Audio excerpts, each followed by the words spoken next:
Shalom, shalom, mes bien-aimés frères et sœurs. Nous allons lire Exode chapitre 34, des versets 10 à 16.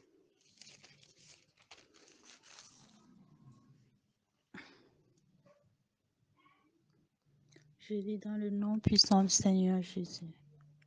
L'Éternel répondit, voici, je traite une alliance, je ferai en présence de tout ton peuple des prodiges qui n'ont eu lieu dans aucun pays et chez aucune nation. Tout le peuple qui t'environne verra l'œuvre de l'Éternel, et c'est par toi que j'accomplirai ces choses terribles. Prends grâce à ce que je t'ordonne aujourd'hui.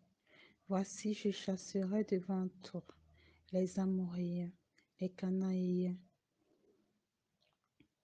les Hittiens, les Phéréziens, les Éviens et les Jébusiens, Jébusiens, pardon. Garde-toi de faire alliance avec les habitants du pays où tu dois entrer, de peur qu'il ne soit un piège pour toi. Au contraire, vous renverserez leurs autels, vous briserez leurs statues et vous abattrez leurs idoles. Tu ne te prosterneras point devant un autre Dieu, car l'Éternel porte le nom de jaloux. Il est un Dieu jaloux. Garde-toi de faire alliance avec les habitants du pays, de peur que, se prostituant à leurs dieux et leur offrant des sacrifices, ils ne t'invitent et que tu ne manges de leurs victimes, de peur que tu ne prennes de leurs filles pour tes fils et que leurs filles se prostituant à leurs dieux n'entraînent tes fils à se prostituer à leurs dieux. Parole de l'Éternel notre Dieu. Amen.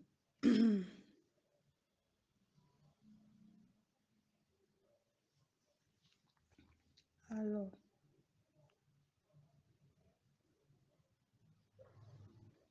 ce que nous pouvons retenir de ce passage d'Exode 34 du verset 10 à 16, c'est que le Seigneur fait là une alliance avec Moïse. Qu'est-ce qu'une alliance?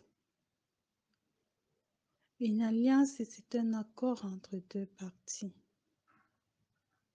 Et ici, le Seigneur a fait alliance avec Moïse.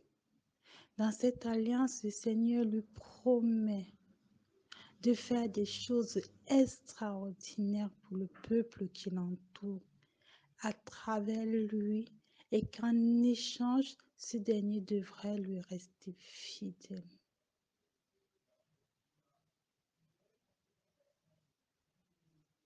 Fidélité qui devrait être conservée de manière rigoureuse. En d'autres termes, lorsque Dieu fait alliance avec nous, nous devons nous éloigner de tout ce qui pourrait entraver cette alliance.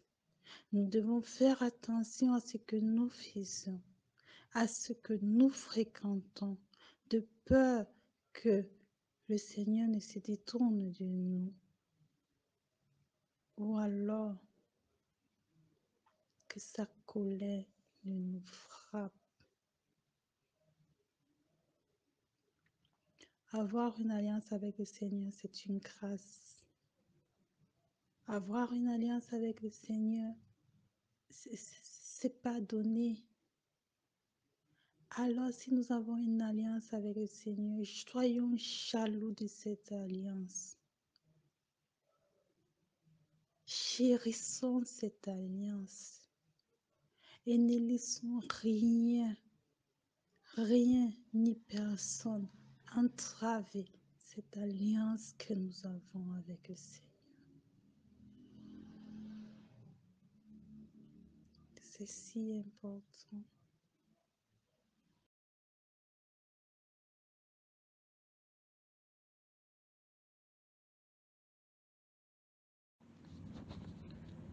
Shalom ma sœur, gloire à Jésus-Christ pour ton apport. Alors moi je rebondis à la question numéro 2 sur l'alliance basée sur le passage d'Exode 34 versets 10 à 16. Donc je dis Amen à ton commentaire, Amen, Amen. Et par la grâce de Dieu, voici mon apport. Donc la première des choses que je dirais, c'est que l'alliance avec Dieu, c'est vrai comme tu l'as dit, c'est un accord entre deux parties, c'est vrai.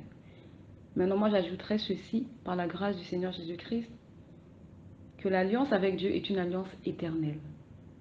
Donc, le peuple qui fait alliance avec l'Éternel est le peuple le plus heureux, est un peuple béni, est un peuple oint et est un peuple qui est craint parmi les nations. Amen.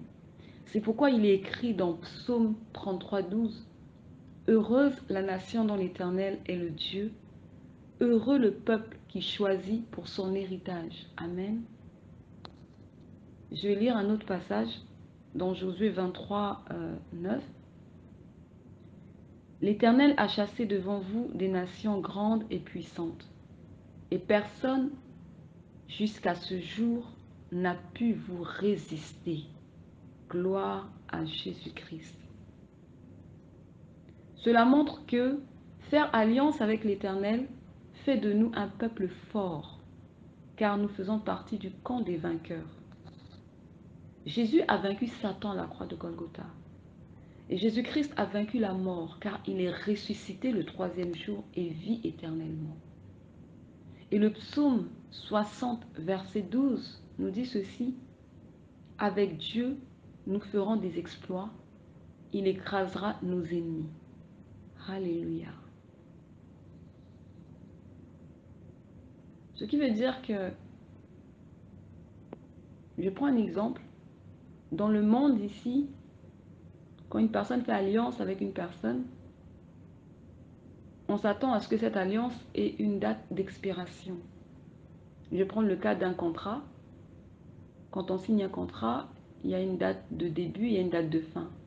Mais quand le Seigneur, l'Éternel Dieu Tout-Puissant, fait alliance avec soit un de ses enfants ou un peuple, il n'y a pas de date d'expiration. Il fait alliance pour l'éternité. Pour l'éternité.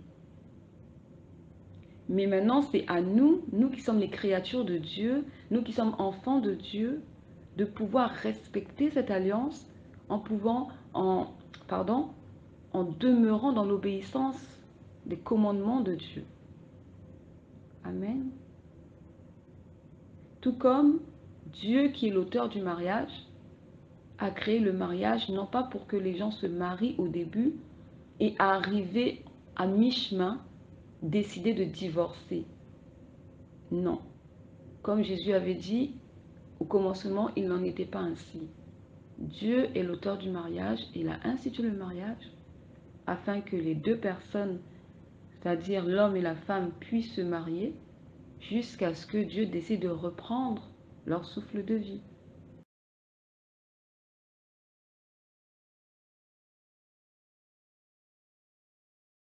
Donc je poursuis.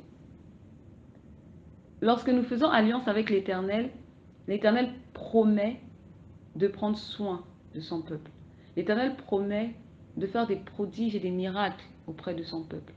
En gros, l'Éternel promet de se glorifier, tout comme il a promis au peuple d'Israël. On va lire dans le passage de Exode, chapitre 34, au verset 10, je lis dans le nom tout-puissant de Jésus-Christ. L'Éternel répondit, voici, je traite une alliance, je ferai en présence de tout ton peuple des prodiges qui n'ont eu lieu dans aucun pays et chez aucune nation. Donc là, Amen, on voit que la souveraineté de Dieu, elle règne dans l'alliance, car Dieu est Dieu et nous sommes ses créatures.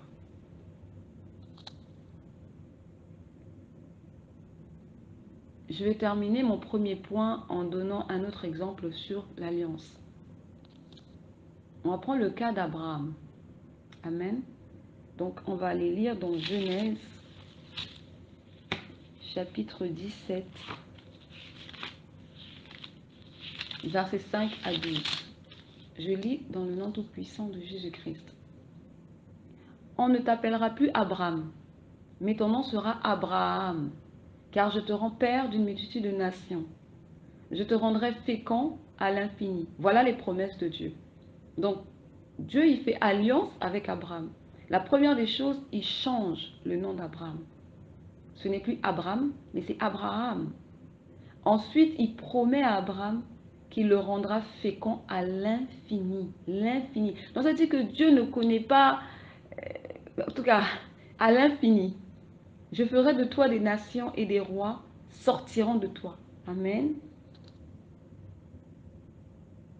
Voilà, merci Seigneur. Ce que je voulais dire, c'est que Dieu a une pensée infinie. Tandis que nous, les humains, nous avons une pensée qui est limitée. Et la limitation, ben, elle s'arrête quelque part. Donc je poursuis. J'établirai mon alliance entre moi et toi et tes descendants après toi selon leur génération. Ce sera une alliance perpétuelle en vertu de laquelle je serai ton Dieu et celui de ta postérité avec toi. Donc c'est vraiment une alliance à l'infini comme il le dit. Il parle des générations, il parle de postérité. Donc c'est tout le monde. C'est tout le monde qui bénéficie de cette alliance à travers Abraham. Je te donnerai et à tes descendants après toi le pays que tu habites comme étranger, tout le pays de Canaan en possession perpétuelle, et je serai leur Dieu. Dieu dit à Abraham, toi tu garderas mon alliance, toi et tes descendants, après toi selon leur génération. Donc voici la condition maintenant. Dans l'alliance de Dieu, il dit à Abraham, tu garderas mon alliance, toi et tes descendants après toi selon leur génération. C'est ici mon alliance que vous garderez entre moi et vous et ta postérité après toi. Tout mâle parmi vous sera circoncis.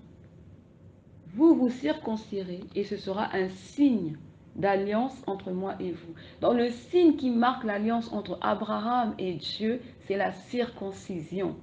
Alléluia. Donc quand Dieu établit une alliance, il établit aussi des conditions pour pouvoir maintenir et garder cette alliance. Gloire à Jésus-Christ. Donc, nous voyons là qu'à chaque fois que l'Éternel fait une alliance avec sa créature, il promet de la bénir et d'en prendre soin. Voilà la bonté de notre Dieu envers ses enfants, qui bénit jusqu'à la 1000e génération. Car Dieu a pour ses enfants des projets de paix et non de malheur. Alléluia. Donc, faire alliance avec Dieu, c'est vraiment, comme je le disais, c'est être un peuple heureux. Parce que Dieu est amour. Et tout ce que Dieu fait pour ses enfants, c'est pour le bien de ses enfants. Et Dieu a des projets de paix pour ses enfants et non de malheur. Alléluia. Merci Seigneur pour ta grâce. Ça, c'était le premier point. On passe au suivant. Donc nous poursuivons dans le nom tout-puissant de Jésus-Christ. J'ajouterai aussi que lorsque nous faisons alliance avec l'Éternel, Dieu nous sort de notre ancien état et fait toutes choses nouvelles en nous et dans notre vie. Et cela, tout œil le verra. Alléluia. L'alliance de Dieu nous donne une destinée. Ça, c'est très important à comprendre. L'alliance de Dieu nous donne une destinée selon la volonté de Dieu. L'alliance de Dieu nous délivre de la mort et nous mène à la vie. Car quiconque marche dans la lumière ne marche plus dans les ténèbres. Amen. Donc on prend l'exemple du peuple d'Israël. Dieu délivre Israël du joug de l'esclavage et de l'emprise de Pharaon et promet de les emmener dans un pays où coule le lait et le miel. Donc le premier état de Israël, c'était Israël en tant qu'esclave. Israël qui souffrait, qui vivait dans la misère. Alléluia. Israël qui était sous le joug de Pharaon et qui vivait dans l'injustice totale. Mais maintenant, l'Éternel vient dans le but de délivrer Israël il vient avec une promesse pour Israël. Et cette promesse, c'est qu'il va les emmener dans un pays où coule le lait et le miel. Donc on peut dire au revoir à la misère, au revoir à la galère, au revoir à la famine, au revoir aux souffrances. Parce que Dieu vient avec une nouvelle destinée dans leur vie. Dieu vient pour changer leur état et faire toutes choses nouvelles. Gloire à Jésus-Christ. Donc la main puissante de Dieu, en délivrant le peuple d'Israël qui, selon Pharaon, était voué à demeurer esclave, toute leur vie est devenue entre les mains de l'Éternel le peuple le plus envié de toute la terre, est devenu un peuple béni sous la protection du Dieu Tout-Puissant. Donc oui, Dieu a fait toutes choses nouvelles.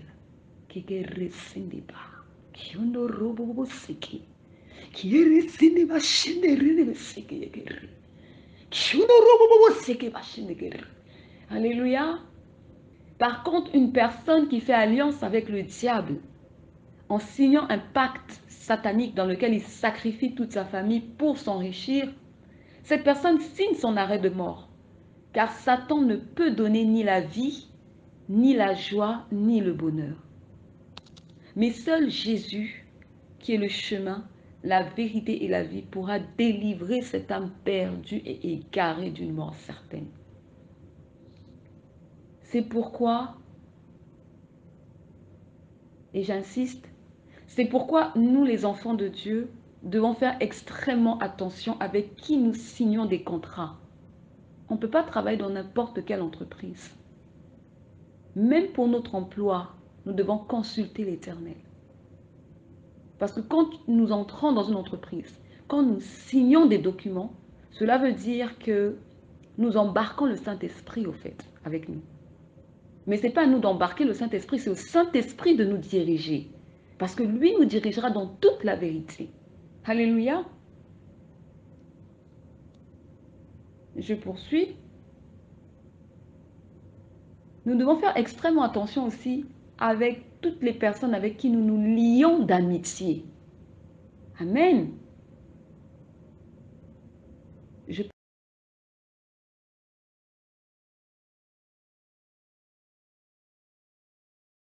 peux me lier d'amitié avec une personne. Je donne un exemple. Une sœur en Christ qui est chrétienne. Mais ce n'est pas parce qu'elle est chrétienne que je dois être amie avec cette sœur. Non. Je suis amie avec la personne que le Seigneur lui-même place à mes côtés. Je le dirai toujours et je le répète, Jésus-Christ a choisi ses disciples. Il n'a pas choisi ses disciples en fonction de ses préférences, mais selon la direction que Dieu le Père lui a donnée. Alléluia. La parole nous dit, Dieu est celui qui sonde les reins, il connaît les cœurs. Donc Dieu qui connaît les cœurs, c'est à lui de nous guider vers les personnes que lui estime, que lui juge bon, avec qui nous pouvons marcher et demeurer. Mais ce n'est pas à nous-mêmes. Parce que quand nous étions dans le monde, nous avions choisi nos amis. Mais est-ce que c'était des bons amis? Est-ce que c'était des amis dignes de ce nom? Alléluia. Donc laissons le Saint-Esprit nous guider dans nos amitiés. Amen, amen, amen, amen.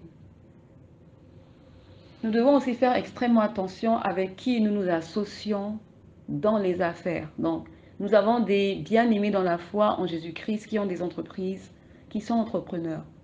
Mais là aussi, je dirais une chose, faire très attention avec qui vous faites, avec vos partenaires d'affaires. Parce que comprenons une chose, que quand nous appartenons à Jésus-Christ, tout ce que nous allons faire dans notre vie doit glorifier Dieu et doit être l'approbation de Dieu. Nous ne sommes pas là pour réfléchir à savoir est-ce que c'est possible.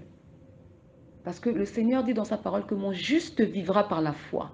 Et la foi ne raisonne pas. La foi ne cherche pas à calculer, non. La foi, elle agit, c'est tout. Jésus-Christ a dit, il te sera fait selon ta foi. Donc si moi j'ai une entreprise, j'ai la foi que mon entreprise, elle est entre les mains de Dieu. Et parce qu'elle est entre les mains de Dieu, le Seigneur lui-même mettra à mes côtés ou me guidera vers des bonnes personnes avec qui nous pourrons nous entendre et nous pourrons travailler honnêtement dans l'intégrité et le respect mutuel. Alléluia. Ce n'est pas juste une question de compétence, dans le sens que je dirais, oui, ce partenaire d'affaires, il a un master en négociation client, en négociation relation client, il a des connaissances, je ne sais pas moi, dans euh, la communication digitale, donc c'est un bon partenaire. Non, ce ne sont pas ses diplômes ni ses compétences qui feront de lui un bon partenaire devant Dieu, aux yeux de Dieu. Parce que quand Dieu nous a choisis, nous, la Bible dit clairement que Dieu a pris les choses faibles de ce monde pour confondre les fortes. Nous étions dans la boue et c'est le Seigneur qui chaque jour nous purifie, nous lave. Nous ne sommes pas dignes de mériter la grâce de Dieu. Nous n'avons pas obtenu un diplôme pour mériter cette grâce. Non, non, non. Mais c'est le Seigneur qui nous a choisis. Et de la même façon que le Seigneur m'a choisi pour que je le serve, je lui permets aussi de choisir mes partenaires d'affaires. Parce que j'ai confiance en lui. Parce que tout ce qu'il fait est bon. Moi, je peux faire des erreurs. Oui, moi, je peux faire des erreurs. Et des erreurs, j'en ai fait beaucoup. Mais aujourd'hui, par la grâce de Dieu, quand j'essaye, quand je permets au Saint-Esprit de me diriger, je fais ce qui est bon et droit devant l'Éternel. Amen.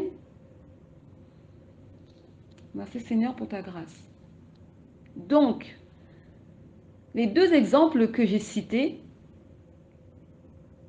nous montrent clairement que la seule alliance qui peut nous donner la vie en abondance, c'est celle de Dieu.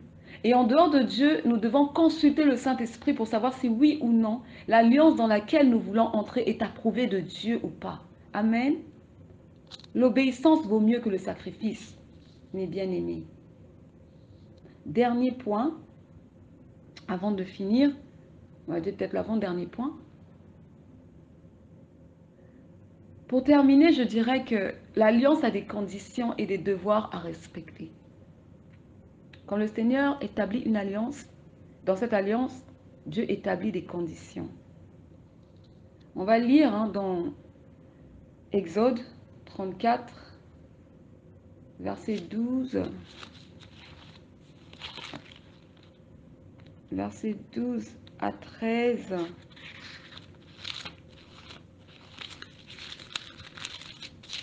Je lis dans le nom tout puissant de Jésus-Christ. L'Éternel dit ceci au peuple d'Israël. Garde-toi de faire alliance avec les habitants du pays où tu dois entrer, de peur qu'il ne soit un piège pour toi. De peur qu'il ne soit un piège pour toi. Amen. Verset 13. Au contraire, vous renverserez leurs autels. Dieu nous ordonne de renverser les autels. Vous briserez leurs statues. Dieu nous ordonne de briser les statues. Alléluia. Et vous abattrez leur idole. Par rapport aux statues, j'ai un témoignage. Une sœur en Christ qui avant était catholique et à qui le Seigneur s'est révélé personnellement est sortie du catholicisme pour adorer le véritable Dieu. Mais il s'avère que sa maman, elle est catholique et travaille dans l'église catholique parce qu'elle fait suivre le catéchisme, au fait, aux jeunes de l'église. Donc, dans leur maison, sa mère a l'habitude de recevoir les frères et les sœurs de la paroisse. Elle a l'habitude de recevoir les prêtres. Elle a l'habitude de garder aussi quelques affaires de l'église. Donc, un jour, un prêtre est venu voir sa mère pour lui dire, écoute, voilà, il y a la statue de Marie qui devra voyager, mais en attendant, on n'a pas trouvé vraiment un endroit pour la garder. Est-ce que tu peux la garder chez toi? Et la mère va dire, mais oui, il n'y a pas de problème, il y a de l'espace, je garde la statue. Hein. Elle garde la statue et la fille qui n'est plus catholique, qui maintenant sert le Seigneur en esprit, en vérité, le Seigneur va se révéler à elle et le Seigneur va lui ordonner de casser cette statue. Donc ce qui va se passer dans la nuit, pendant que tout le monde dormait, elle va se réveiller tard, peut-être il est 2 heures ou 3 heures du matin.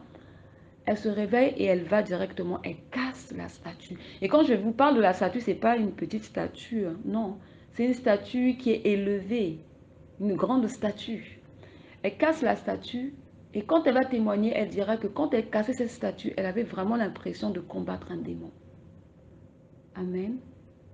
Donc c'était juste pour appuyer ce verset où l'Éternel ordonne aux enfants d'Israël.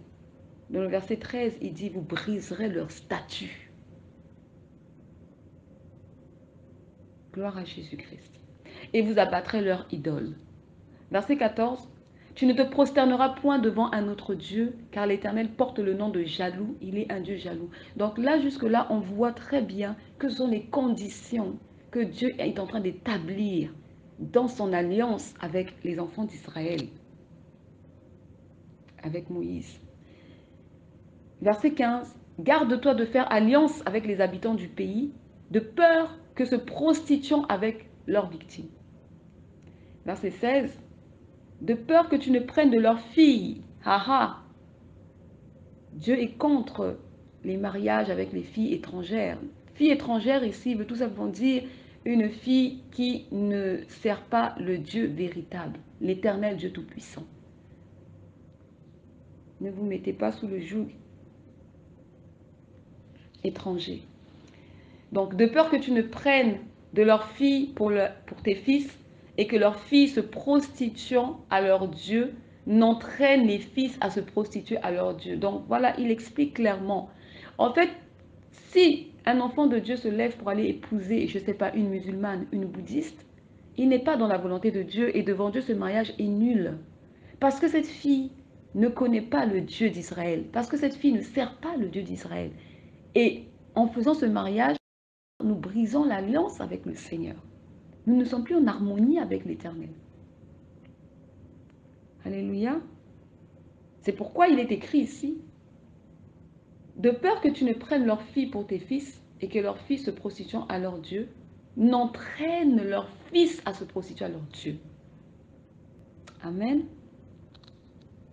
Et verset 17, tu ne te feras point de Dieu enfante. Donc voilà toutes les conditions que l'Éternel a soumis au peuple d'Israël et à Moïse. Donc, il devait respecter ces conditions-là pour pouvoir maintenir et garder l'alliance pure. Donc, je vais faire une petite parenthèse. Le verset 12 au verset 17 de Exode 34, comme je l'ai lu, nous montre les conditions que l'Éternel a soumises au peuple d'Israël pour pouvoir observer et respecter, afin de pouvoir maintenir et garder l'alliance pure. Voilà. Amen. Donc, ce que nous devons retenir, nous les enfants de Dieu, nous ne pouvons pas proclamer haut et fort que nous marchons avec Dieu et en même temps vouloir vivre comme les païens. Car en ayant fait alliance avec Jésus-Christ, nous sommes devenus des co-héritiers du royaume. Alléluia. Éphésiens 5, 8, 12 nous dit ceci. Je vais lire dans le nom tout-puissant de Jésus-Christ. Lisons la parole du Seigneur qui nous sanctifie, qui brise les joues dans nos vies, qui nous purifie, qui nous lave de toute souillure. Alléluia. Autrefois, vous étiez ténèbres et maintenant vous êtes lumière dans le Seigneur. Marchez comme des enfants de lumière. Car le fruit de la lumière consiste en toutes sortes de bonté, de justice et de vérité. Examinez ce qui est agréable au Seigneur et ne prenez point part aux œuvres infructueuses des ténèbres, mais plutôt condamnez-les, car il est honteux de dire ce qu'ils font en secret. Amen.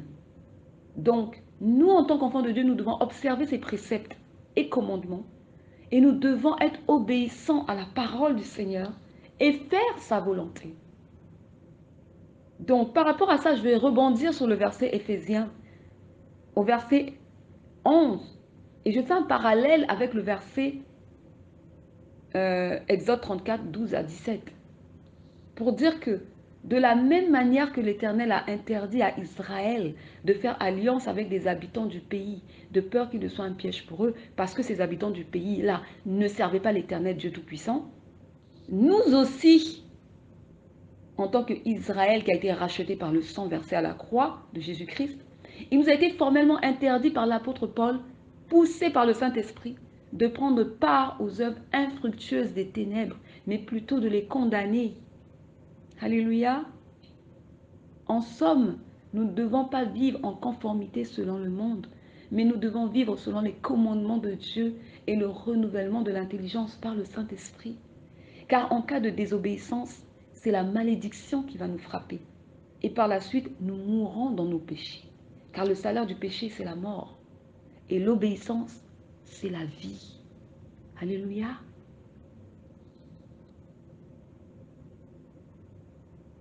Nous sommes Israël racheté. Mais nous avons la même alliance avec Israël qui est né dans la maison. Israël qui a été délivré de la main de Pharaon par l'Éternel du Tout-Puissant. Nous avons la même alliance. Mais seulement, nous devons garder les commandements de Dieu et nous efforcer à les mettre en pratique. Amen. Si nous voulons demeurer dans cette alliance, pure, sans rides et sans tache. Ce que nous devons retenir aussi, c'est que l'alliance avec Dieu nous fait prendre part au royaume des cieux et à l'héritage des enfants de Dieu. Mais la condition pour garder cette alliance est d'être en harmonie avec l'Éternel Dieu, en obéissance à sa parole et en faisant sa volonté. L'Éternel est bon, bien-aimé. L'Éternel est bon, ma sœur. On ne se rassasie jamais assez de sa parole. Donc, nous allons terminer, et là je pense que nous allons terminer définitivement ce partage sur l'alliance en prenant l'exemple sur le roi Josaphat qui avait, en fait, le roi Josaphat s'était associé avec le roi d'Israël, Akazia. Mais cette alliance avait déplu à l'Éternel. Et l'Éternel brisa cette alliance. Donc on va lire ça dans le livre de 2 Chroniques, chapitre 20. Alors,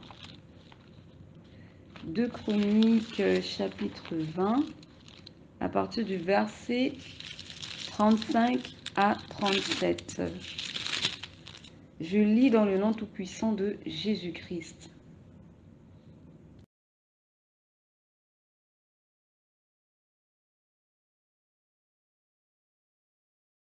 Seigneur, je lis ta parole dans le nom tout-puissant de Jésus-Christ. Après cela, Josaphat, roi de Juda, s'associa avec le roi d'Israël, Akazia, dont la conduite était impie. Verset 36.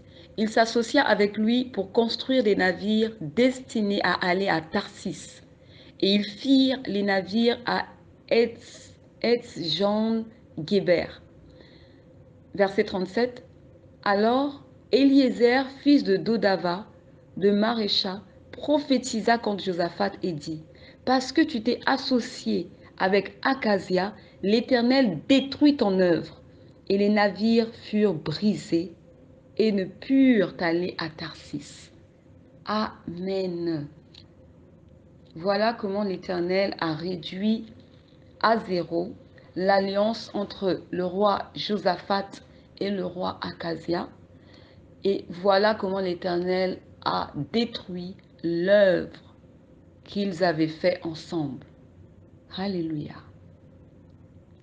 Donc, ce passage nous montre que l'Éternel n'était pas du tout d'accord et n'approuvait pas cette association entre le roi Josaphat et le roi Akazia. C'est pourquoi il la brisa. Amen. Dieu est un Dieu jaloux.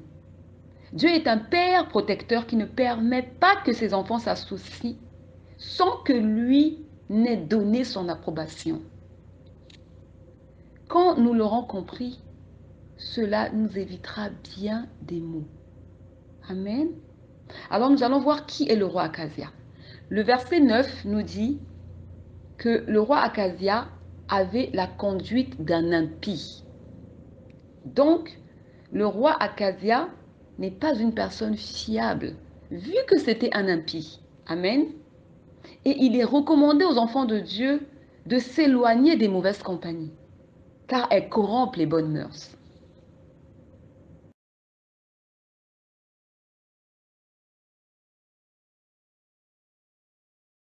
Maintenant, nous allons voir qui est le roi Josaphat. Nous lisons dans 2 Chroniques 17, versets 3 à 4 et verset 6.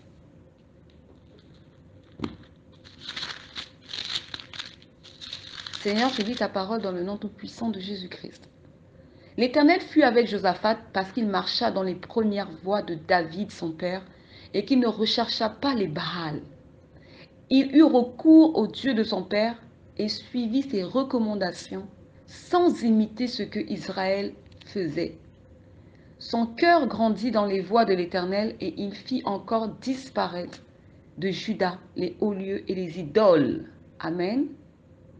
Donc, le roi Josaphat est un roi qui a marché droit devant l'Éternel, en faisant ce qui lui était agréable. Et il craignait l'Éternel. Donc, nous comprenons par là que leur association n'était pas compatible entre Josaphat et Akazia. Toute la gloire à Jésus-Christ pour sa parole de vérité. Ma sœur, je rends grâce à Dieu pour ce partage parce que l'alliance concerne tous les enfants de Dieu. Nous avons fait alliance avec Dieu. Mais est-ce que réellement nous comprenons et nous réalisons l'importance de cette alliance dans notre vie? Donc, que Dieu soit glorifié, lui qui nous a attirés dans ce passage pour pouvoir y méditer. Amen. Donc, le Seigneur vraiment veut que nous puissions comprendre que même au niveau de nos relations amicales, relations d'affaires, relations familiales, c'est au Seigneur de nous guider vers les bonnes personnes. C'est au Seigneur de nous guider vers les personnes que lui, il approuve. Car lorsque nous nous associons avec des personnes qui ne craignent pas Dieu, ces personnes seront capables de nous entraîner à faire des choses susceptibles de corrompre notre foi, susceptibles de nous éloigner de Dieu. Car une alliance que Dieu n'approuve pas est une alliance dans laquelle Dieu ne peut se glorifier. Et là où Dieu ne se glorifie pas, il n'a pas son intérêt. Donc ça veut dire qu'il n'est pas là. Amen. C'est pourquoi il est écrit dans Jean 1,3.